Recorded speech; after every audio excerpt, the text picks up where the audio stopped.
નમસ્કાર વિદ્યાર્થી મિત્રો, ફરી એકવાર તમારું સ્વાગત છે અમારી આ યુટ્યુબ ચેનલમાં. તો મિત્રો, આજે આપણે વિડીયોમાં ધોરણ 8નું વિષય વિજ્ઞાનનું પેપર સોલ્યુશન આ વિડીયોમાં જોવાના છીએ. કુલ ગુણ રહેશે 80 ગુણનું પેપર રહેશે. તો સાહિત્ય તમારે પૂરેપૂરું પેપર સોલ્યુશન જોવાનું રહેશે. અને ચેનલમાં નવા હો તો ચેનલને સબસ્ક્રાઈબ કરવાનું ભૂલતા નહીં અને બેલ આઇકન પણ દબાવી દેજો. તો મિત્રો, આપણે ક્વેશ્ચન 1 છે. યોગ્ય વિકલ્પ પસંદ કરી તમારે ઉત્તર આપવાના રહેશે, પ્રત્યેકનો 1 ગુણ. તો પહેલું છે, જ્યારે પદાર્થ પર એક જ દિશામાં બે બળો લાગે છે ત્યારે ખાલી જગ્યા થાય છે. તો પદાર્થ પર એક જ દિશામાં બે બળો લાગે ત્યારે શું થાય? એકબીજાને ઉમેરાય, તેઓ ગુણાય છે, એકબીજાથી બાદ થાય છે. તો એકબીજામાં ઉમેરાય છે. કયા વિટામિનની ઉણપથી રતાંધણાપણું થાય છે? તો એમાં આપણો જવાબ રહેશે વિટામિન એ. શું જવાબ રહેશે એમાં આપણો? વિટામિન એ છે એમાં આપણો આ જવાબ રહેશે. શું જવાબ હશે? વિટામિન બી થી બેરી, વિટામિન સી થી સ્કર્વી નામનો રોગ થાય છે અને વિટામિન ઈ થી તમારે જણાવવાનું રહેશે. પછી છે આગળનો ક્વેશ્ચન, ત્રીજા નંબરનો ક્વેશ્ચન. જ્યારે કોઈ એક વસ્તુ બીજી વસ્તુની સપાટી પર ગબડે છે ત્યારે તેની ગતિને અવરોધતું બળ, તેમાં આપણો જવાબ રહેશે લોટણ, ઘર્ષણ. નીચેનામાંથી કયો આહાર સંતુલિત આહાર છે? તો આમાંથી એક પણ સંતુલિત આહાર નથી. જેમ કે દૂધ છે એ સંતુલિત આહાર છે. હવા, પાણી અને બીજા પ્રવાહીઓમાં તેમાં પસાર થઈને ગતિ કરતી વસ્તુઓ ખાલી જગ્યા પર લગાડે છે તો ઘર્ષણ બળ લગાડે છે. શું કયું બળ લગાડે? ઘર્ષણ બળ લગાડે છે. તો આમાં આપણો જવાબ રહેશે ઘર્ષણ બળ. પછી આગળનો ક્વેશ્ચન છે, કઈ વય જૂથનો ગાળો તરુણ અવધિનો હોય છે? તેમાં આપણો જવાબ રહેશે 11 થી 18 વર્ષની વય જૂથનો ગાળો છે તરુણ અવધિનો છે. આપાત કિરણ અને સમતલ અરીસાની સપાટી સાથે 75 અંશનો કોણ બનાવે છે તો પરાવર્તન કોણનું માપ કેટલું થશે? તેમાં આપણો જવાબ હશે 15.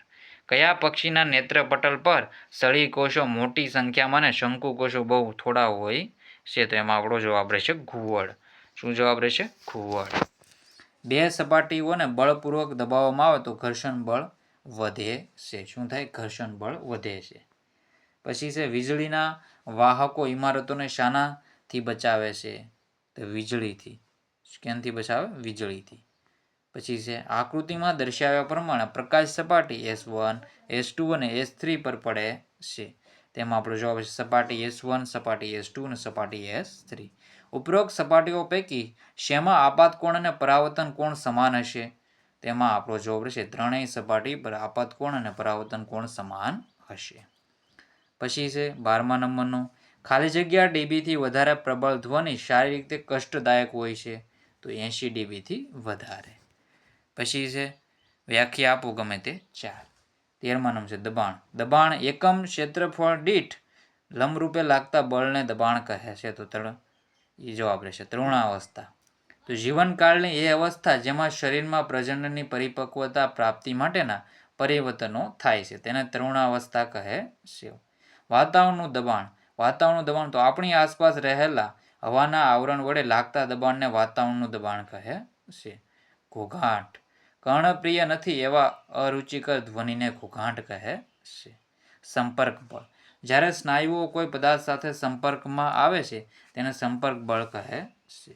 નીચેના પ્રશ્નોના એક વાક્યમાં ઉત્તર આપો. આકાશમાં વીજળી દેખાવાનું શું કારણ છે? તો વાદળ અને જમીન ઘન અને ઋણ વીજભાર મળતા જ તેજસ્વી પ્રકાશનો લીસોટો તથા અવાજ ઉત્પન્ન થાય છે. આ લીસોટાને આપણે જોઈએ છીએ. પછી આ બધી છે મિત્રો માહિતી છે, વાંચી લો, બધા ક્વેશ્ચન જોઈ લો સાહિત્ય. પોઝ કરીને તમારે વાંચી લેવાનું રહેશે. પછી છે વિટામિન એની ઉણપથી કયો રોગ થાય છે? તો રક્તાંધણાપણું. જે પદાર્થોમાં વિદ્યુત પ્રવાહ સરળતાથી પસાર થાય છે તેને શું કહે છે? તો વિદ્યુત સુવાહક. વીજભારિત પદાર્થમાંથી વીજભારના પૃથ્વીના વહનને અર્થિંગ. સુવાહક અને મંદવાહક પદાર્થો વચ્ચેનો તફાવત શું છે?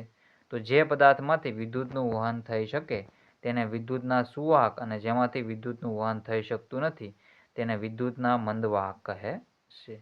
દોરડા ખેંચની હરીફાઈમાં જ્યારે બંને ટીમ દોરડાને એક સમાન બળથી ખેંચે તો એકેય દિશામાં ખસતું નથી, તેથી કોઈ પણ ટીમની હાર જીત થતી નથી. પછી નર જાતિ અંતઃસ્ત્રાવ અને માદા જાતિ અંતઃસ્ત્રાવ વચ્ચેના તફાવત સ્પષ્ટ કરો. તો આના જવાબ પણ સાહિત્ય તમે પોઝ કરીને વાંચી લો.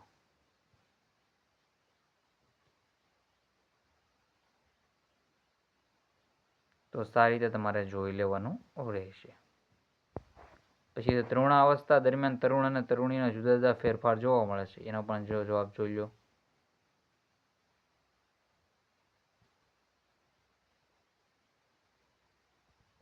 પછી છે શંકુ કોષો અને સળી કોષો વચ્ચેનો તફાવત જોઈ લો.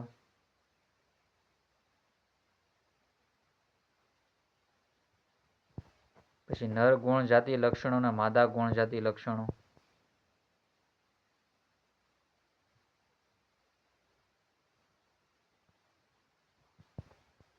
પછી આપેલા પ્રયોગની આકૃતિ સહવર્ણો એસિડ બેઝ અને ખાંડનું દ્રાવણ વિદ્યુતનું વહન કરે છે કે નહીં તે ચકાસણી કરો. તો આનો જવાબ પણ તમારા સાહિત્ય પોઝ કરીને વાંચી લેવો. પછી છે આપેલા પ્રયોગને આકૃતિ સહવર્ણો કેલિડોસ્કોપ બનાવવો. તો કેલિડોસ્કોપ બનાવવાની છે મિત્રો આકૃતિ સાહિત્ય જોઈ લેવી. પછી છે આપેલ પ્રયોગને આકૃતિ સહવર્ણો પ્રકાશના કિરણનું પરાવર્તનની ઘટના. સાધન સામગ્રી લખી નાખવી. પછી આકૃતિ છે, પછી પદ્ધતિ કેવી રીતે છે, અને અવલોકન અને નિર્ણય. પછી છે નીચેના પ્રશ્નોના 2 વાક્યમાં ઉત્તર આપો. એડ્રિનલ ગ્રંથિના અંતઃસ્રાવનું કાર્ય જણાવો. પછી જો અંડકોષ ફલિત થાય તો શું થશે?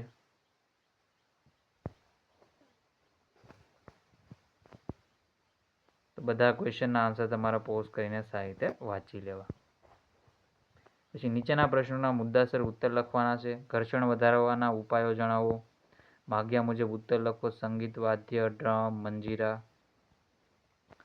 કંપન એક બધું સંગીત વાદ્ય છે ને કંપન કરતો ભાગ છે. તો આ તમારે આમાં જવાબ ટીક કરવાના રહેશે. વીણા તો તણાયેલી દોરી, તબલા ખેંચાયેલી સપાટી, વાંસળી હવાનો સ્તંભ, ઢોલક ખેંચાયેલી સપાટી, એકતારો તાર. એવી રીતે રહેશે. મનુષ્યના લિંગ નિશ્ચય સમજાવો.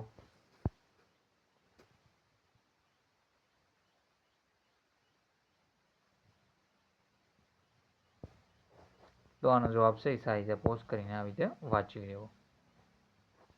વૈજ્ઞાનિક કારણ આપી સમજાવો. વ્યવહારમાં ઉપયોગમાં લેવાતી કેટલીક વસ્તુઓ જેવી કે બાથરૂમના નળ, રસોડામાં ગેસ બર્નર વગેરે ક્રોમિયમનું પ્લેટિંગ કરવામાં આવે છે.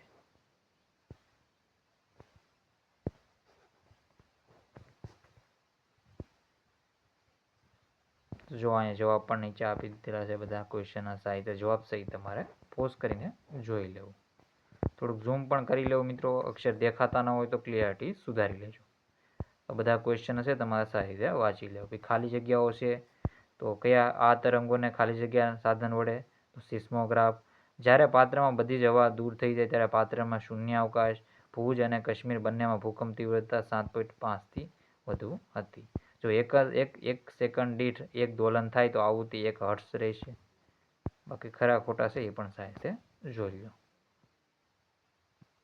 પોઝ કરીને સાહિત્ય વાંચી લેવું. ચેનલમાં નવા હોય તો ચેનલને સબસ્ક્રાઈબ કરવાનું ભૂલતા નહીં. તો મિત્રો વિડીયોને એન્ડ કરીએ છીએ. જય હિન્દ, જય ભારત.